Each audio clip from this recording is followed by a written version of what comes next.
Este es un libro, Ecos de otra vida, cuyo propósito es dar a conocer algunas reflexiones, algunos hechos, crónicas de eventos que en su momento, bajo dictadura, marcaron el hito noticioso y mostraban claramente que había una resistencia armada en contra de la tiranía que se impuso en esos años. Muchos me conocen como Ricardo André, cuyo seudónimo inscribí en el derecho de autor para lanzar mis libros sobre las enseñanzas que actualmente imparto.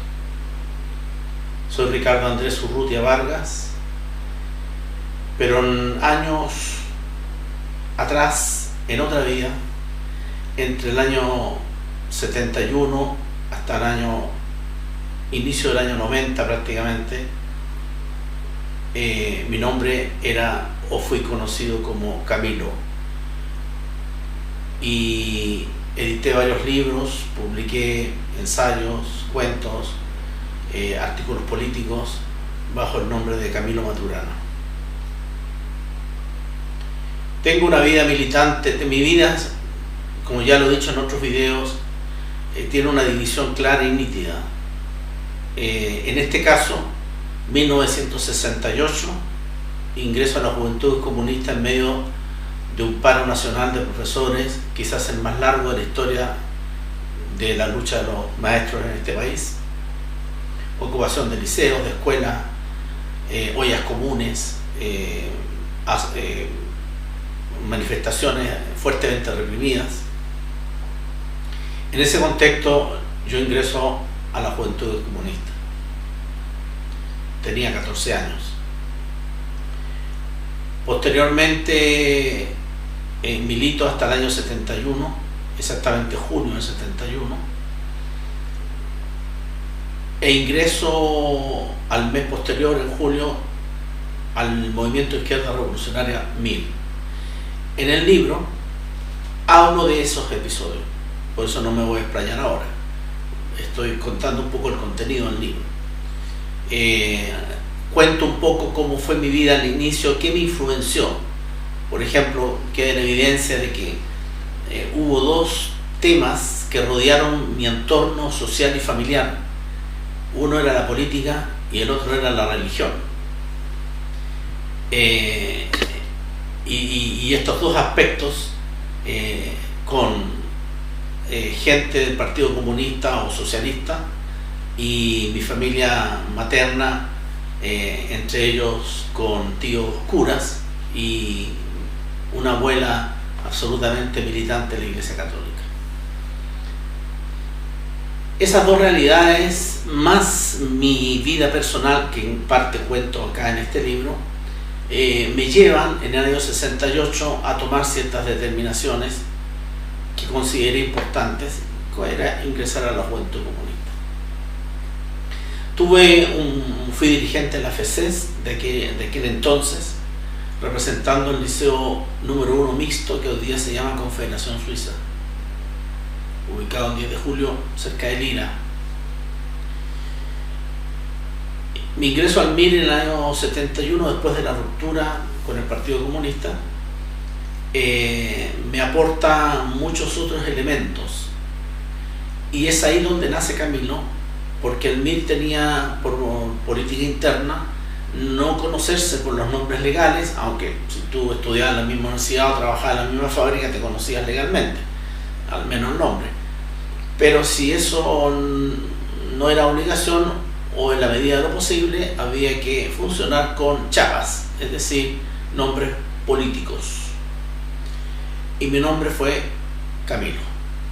¿Por qué? No me recuerdo exactamente por qué. Creo que Camilo Cienfuegos, había un guerrillero colombiano muy famoso en ese momento, Camilo, no me recuerdo el apellido, que había sido cura, y luego se pasaba al ELN, en fin. Camilo. Y con Camilo me quedé prácticamente por el resto de mis 19, 20 años. También hablo de mi paso por el MIR entonces, en esa época, ¿verdad? Y un poco ese es todo el sentido hasta llegar a lo que fue el Frente Patriótico Manuel Rodríguez.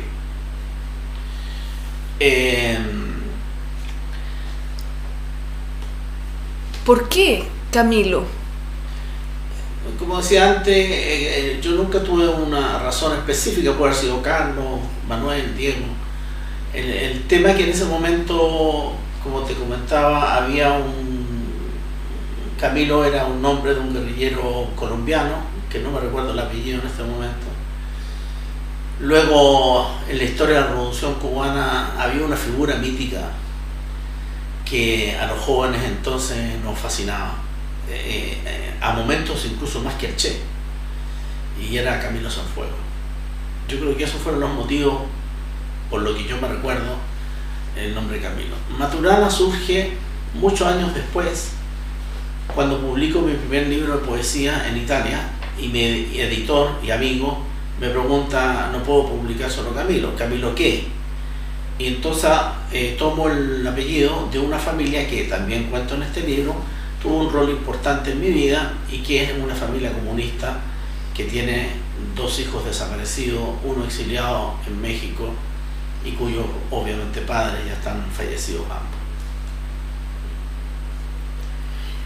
¿De qué trata el libro? El libro en general es una crónica de algunos hechos y acompañado de reflexiones. No puedo decir que trata de un tema, porque el subtítulo es Crónica, Reflexión y Memoria de Camilo Maturana, ex oficial del Frente Patriótico Manuel Rodríguez. Cualquiera podría pensar que voy a hablar solamente del Frente, pero en realidad el libro, su parte central sí es del Frente, pero hay toda una parte previa mía que explica por qué yo llegué a la militancia, mi exilio, mi militancia internacionalista, porque yo no siempre milité solamente en Chile, yo milité también en Europa, mi reingreso al Partido Comunista, mi ingreso a Chile en el año 83, mi participación en la Sociedad de Escritores y en la Coordinadora Cultural, mis años en el Frente, y posteriormente mi crisis interna explicada políticamente dentro del Frente.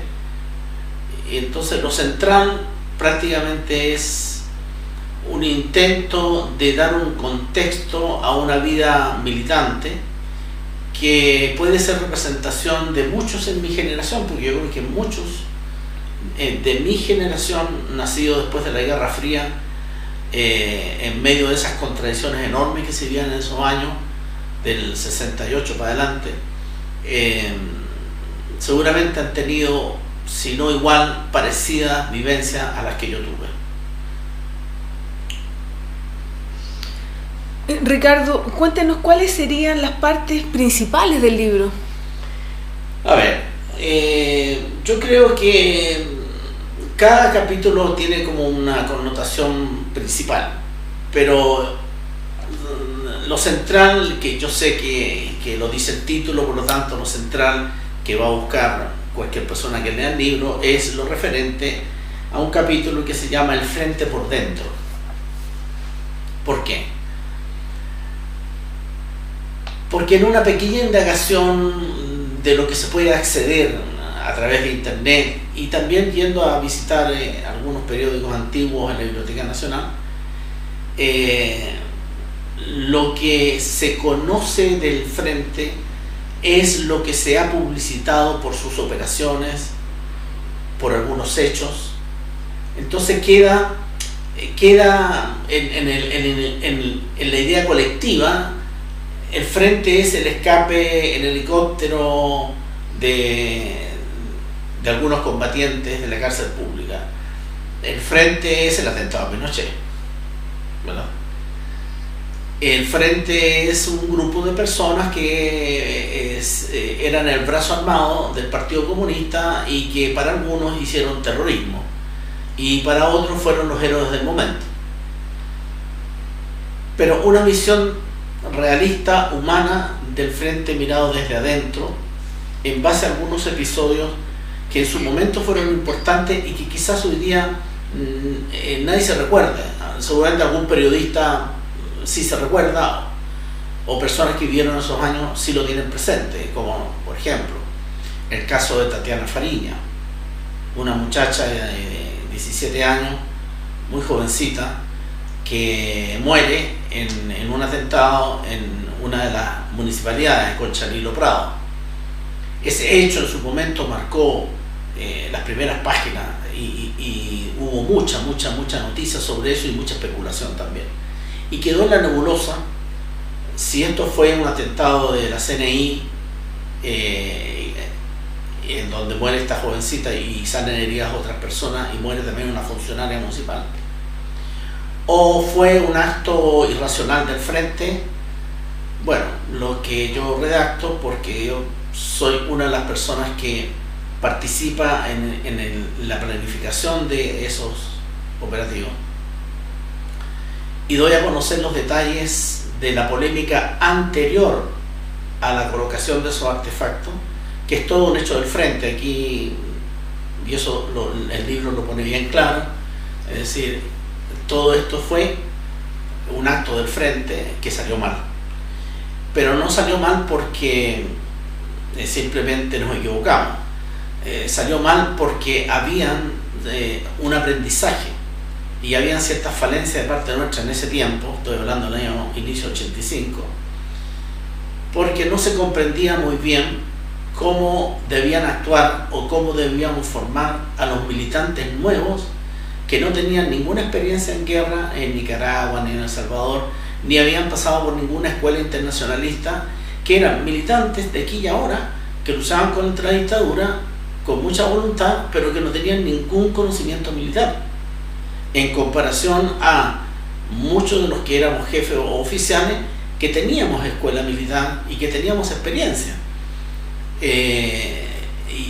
Y eso en un momento determinado no se supo cómo implementarlo, y esa prueba y error fue una de las consecuencias, fue Tatiana Fariña. Lamentable, doloroso, que a todos nos dolió mucho, a todos, internamente a todos. No hay nadie en el frente que haya quedado indiferente a ese hecho, y yo lo redacto en 2 capítulos acá, breve, pero bien concisos, con hechos.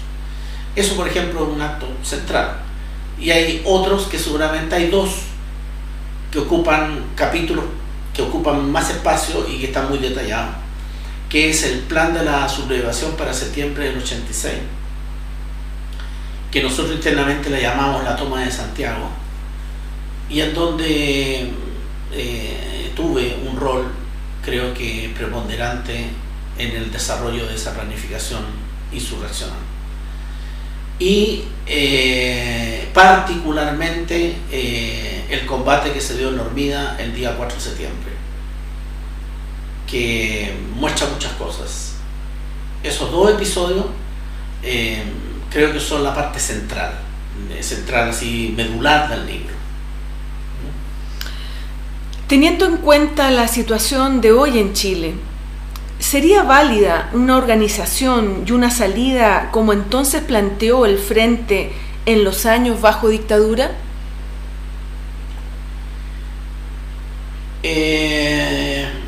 Yo creo que hay que partir de ciertos principios. Uno de los principios que hay que establecer de que la violencia es una condición humana y social, que no solamente se manifiesta cuando un grupo de personas toman las armas y se subleva contra el Estado, sino que la violencia es en este tipo de sociedades una presencia permanente, porque hay violencia sutil, como en el caso de, no sé, hoy día, para hablar de hoy, la INSAPRE, la AFP, los abusos, la colusión, impuesto barato para los que tienen, impuesto caro para los que no tienen, son grados de violencia. La violencia, la represión de frente a la manifestación, la justificación de la violación de los derechos humanos, son todos grados de violencia. la violencia está pululante en la sociedad, pero desde el punto de vista político hay una norma, hay un principio que nos rige, y es que la violencia sin una cabeza política, o la política, ¿verdad?, que se manifiesta a través de elementos confrontacionales o violentos, tiene un orden y una ley. Es decir, si yo tengo un montón de personas hoy saqueando supermercados y yo, político, digo, bien, ¿quién encabeza a esos grupos que saquean supermercados o etcétera? ¿Quiénes los encabezan? Para sentarme a la mesa como lo hizo el gobierno colombiano con la FARC, como lo quiere hacer hoy día con el ELN, como lo hizo Inglaterra con el IRA, ¿verdad? Como en su momento intentaron los gobiernos españoles con ETA, porque había un nombre, había una referencia, había una cabeza, había una ideología. Detrás de una aplicación militar y de la aplicación de la violencia había un ente político. Por lo tanto, el enemigo sabía a quién combatía y, si acaso, sabía con quién sentarse a intentar un convenio de paz, por ejemplo. En este caso, la violencia en Chile hoy no hay con quién sentarse, porque este tipo de violencia hoy día no tiene una cabeza política. Puede tener razones políticas, sí, puede tener reivindicaciones sociales, sí, pero no tiene una vanguardia política, y quienes saben algo de leyes de la guerra o saben algo de política marxista debieran saber que la vanguardia política, sobre todo en estados confrontacionales de uso de la violencia, uso de las armas, ¿no?, o la guerra como una manifestación de la política, requiere una vanguardia sólida, política, una cabeza pensante. En este caso no se da en Chile. Muy distinto fue el caso bajo la dictadura, porque bajo la dictadura había un conglomerado político que representaba a la oposición, tuvo varios nombres, ¿verdad?, pero era similar a la Concertación, y tuvo varios nombres en donde en algunos casos participó el Partido Comunista y en otros casos no participó. Había un ente político al cual la dictadura podía en un momento determinado echar mano, y el Frente era un ente político. El Frente no era un ente anárquico, acrático, era un ente político, planteaba salidas políticas, tenía posturas políticas, tenía una dirección nacional, tenía una junta de comandantes y tenían estructuras.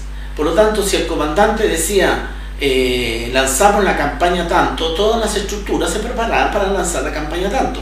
No existe en la historia del Frente de que el pelotón de la zona de Rengo hacía operaciones por su cuenta sin una previa orden o conocimiento de la comandancia. No existe, eso nunca se dio en el Frente, y las veces que se dio fueron severamente castigados, en el sentido que se les quitaba, se les descolgaba, a los jefes se les degradaba, etc. Porque éramos una organización militar disciplinada, bien estructurada, con fines políticos. De hecho, antes de las protestas grandes, de esas varias que hubo en Chile, el Frente fue consultado, ya sea a través del PC, pero también hubo peticiones de lo que posteriormente va a ser la Concertación, donde incluía la Democracia Cristiana, de que el Frente asegurara los apagones. A nosotros 2 veces la mesa de la Concertación de unidad de partidos en ese tiempo, bajo la dictadura, contra la dictadura, le solicitaba al Partido Comunista que el Frente asegurara los apagones. ¿Por qué? Porque la represión era tan brutal, porque hoy día hablamos de represión cuando unos carabineros sacan con bombas lacrimógenas, porque, en fin, para la democracia es muy represivo. Pero en ese tiempo salieron 18.000 militares a disparar. O sea, cada protesta en Chile eran 20 muertos, 30 muertos, 40 muertos en un día. A ese nivel, si tú querías hacer una simple manifestación en la esquina de la población Santa Julia, sabías que estaba simplemente tocando la olla, iba a pasar un auto civil sin patente, sin identificación, disparando ráfagas de metralleta que mataba a 5 o 6 jóvenes o niños. Esa era nuestra realidad. Por lo tanto, los apagones eran fundamentales para la protesta, sobre todo en las poblaciones, porque era un modo de salvaguardarse, era un modo de que la represión no viera la actividad de los pobladores. ¿Y qué significa? Como en septiembre del 85, del cual hablo aquí un episodio que se llama La Logística, yo fui el encargado de la logística en ese gran apagón. Es decir, la preparación de ese apagón pasó por la estructura que yo estaba armando. Fue una tremenda preparación. Hubo que volar torres en 3 zonas de Santiago. En el caso de Puente Alto, 2 torres a la vez. Nosotros teníamos el plano de lo que era en ese momento la distribución de las torres del alumbrado público de la capital. Entonces sabíamos que la torre 16 y la torre 48 eran las torres que había que votar, porque de otra manera no había apagón en Santiago. Y esas torres, sabiendo la dictadura que nosotros prácticamente la teníamos de casera, no puso militares. En septiembre del 85,